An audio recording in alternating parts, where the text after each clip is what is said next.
Nabi Muhammad melakukan perjalanan dakwah ke Taif, berjarak 60 mil dari kota Makkah. Beliau berharap dakwah Islam diterima warga Taif setelah kafir Quraisy Makkah menolak dan memperlakukan beliau dengan keji. Nabi berangkat ke Taif ditemani Zaid bin Haritsah tanpa menunggangi unta.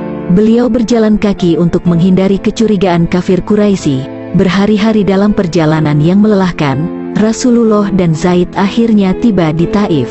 Rasulullah menyampaikan dakwahnya di Taif selama 15 hari. Setiap bertemu warga Taif baik di pasar maupun di tempat lain, beliau mengenalkan Islam dan mengajak warga untuk mentauhidkan Allah. Apa yang disampaikan Rasulullah ternyata mendapat penolakan keras dari penduduk Taif. Mereka menolak Islam, bahkan mengusir Rasulullah agar keluar dari Taif. Tak hanya mengusir Nabi, penduduk Taif juga melempari Nabi dengan batu. Nabi dan Ziyad berusaha menyelamatkan diri dari hujan batu yang dilempar warga Taif. Keadaan kian memprihatinkan saat kaki beliau berlumuran darah akibat serangan batu warga Taif. Sambil menahan sakit, Nabi berlari mencari tempat persembunyian, hingga Rasulullah mendapati tempat perlindungan di balik tembok milik Utbah dan Syaibah, dua putra Rabi'ah, yang terletak 3 mil dari kota Taif. Nabi kemudian mendekati sebuah pohon anggur lalu duduk di sana. Di bawah pohon itu, Rasulullah memanjatkan doa.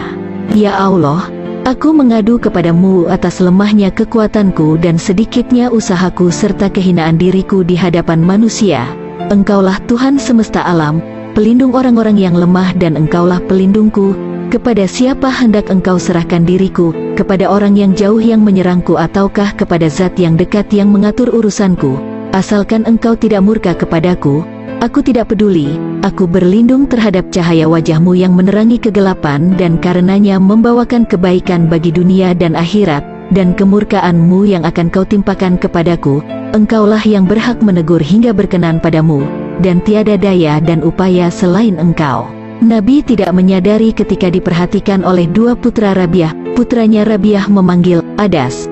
Adas adalah seorang pelayan beragama Nasrani yang mengabdi pada mereka untuk mengambilkan anggur dan makanan. Ketika anggur diberikan kepada Rasulullah, beliau mengucap kalimat Bismillah dan memakannya.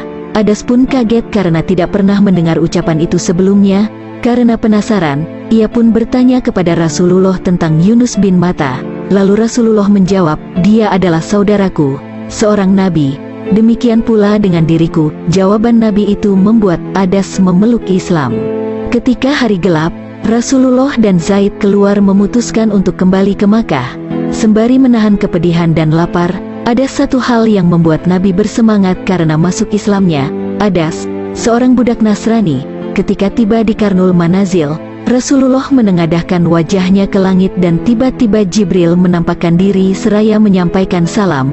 Allah mengutus Jibril bersama malaikat penjaga gunung Al-Ahasyabain, dua gunung di Makkah, yaitu Gunung Abu Kubais dan yang di seberangnya, Qoiqaan. Wahai Muhammad, Tuhan mengizinkanmu untuk menimpakan dua gunung itu pada penduduk Taif. Rasulullah justru menolak tawaran Jibril itu. Jangan, siapa tahu Allah akan mengeluarkan seseorang yang mengucapkan kalimat La ilaha illallah, jawab Rasulullah. Ketika beliau bertekad kembali ke Mekah untuk memulai lembaran baru, Zaid bin Haritsah mempertanyakan keinginan Nabi itu. Bagaimana bisa engkau kembali menemui mereka, sedangkan mereka telah mengusirmu dari Mekah? Tanya Zaid.